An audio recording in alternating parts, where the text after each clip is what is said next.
Hi, welcome to Bearded Meeple. Today, we're going to take a look at a game that, well, it already has about 45 unique videos on YouTube with hundreds of thousands of views. But I really love the game and wanted to do the video anyway. It's abstract, which is one of my favorite types of games. It's easy to learn and play, beautiful to look at, and it's a heck of a lot of fun. It's for 2 to 4 players, ages 8 plus, and it'll play between 30 to 45 minutes. It's brought to us by Plan B Games. Now the thing is with this game, there is no Dana, only Azul.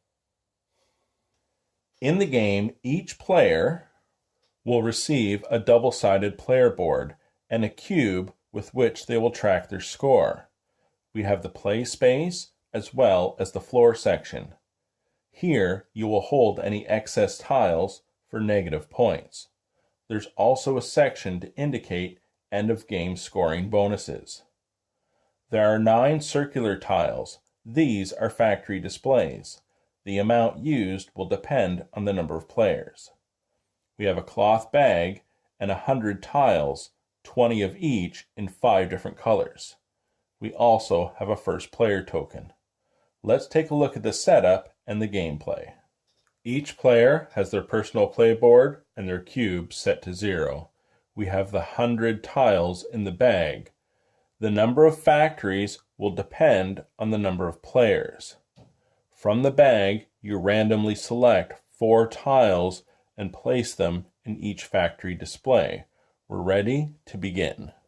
On your turn, you have 2 options. You may take all of one type of tile from a factory display and place them on your player board. The remaining tiles are then moved to the center of the play area. Or you may take all of one type of tile from the center of the play area. If there were more light blue, I would take them and place them on your personal play board. The first player that takes from the center of the table receives the first player token. It is placed in their floor space and earns them a negative point at scoring. In the next round, they simply place it beside their board to show that they're going first. The next person that takes from the center of the table first would then receive the token for their player board, even if it's the same player doing so.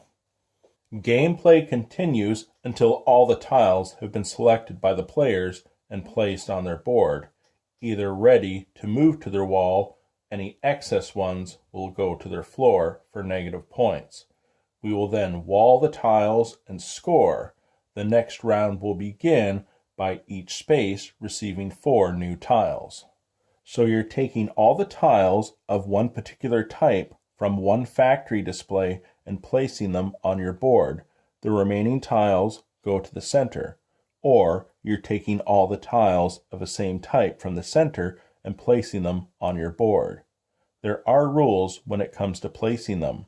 Tiles must be laid from right to left, and you are not allowed to wall a tile until a row is full. If I had taken this red tile, I couldn't place it here because I already have a red one on the wall.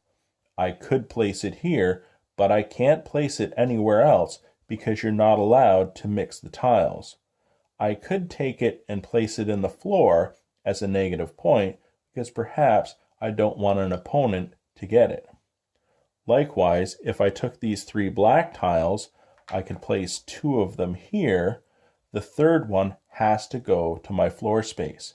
You are not allowed to break them up, so I couldn't place 2 there and 1 there. It would have to be negative points. And as I said, once a row is complete and everyone has taken tiles and placed, we then go to moving them to the wall and scoring. Everyone has taken tiles from the factory display and placed them on their board. We will now wall the tiles. From top to bottom, you will move a tile from a completed row onto the wall. Any single tile that gets moved is worth 1 point. For instance, as this row is complete and I move the black tile, the tile itself now connects to other tiles. Every tile that are connected, not diagonally, are worth 1 point. So by placing this black tile, I will now receive an additional 1, 2, 3, 4, 5, 6, 7, 8 points by placing that tile. But remember, I'm going to receive a negative point for this tile and a negative point for going first. So I'm actually going to go back 2 points on this round. The factories are reset and gameplay continues. The first player token is set beside me. Whoever takes from the center of the factories will now receive that as a negative point. The other tiles in your floor are discarded and gameplay continues. As soon as a player has completed a horizontal row of 5 tiles, it will trigger game end. And don't forget bonuses at end of game scoring as well. The player with the most points will win. And that, my friends, is Azul.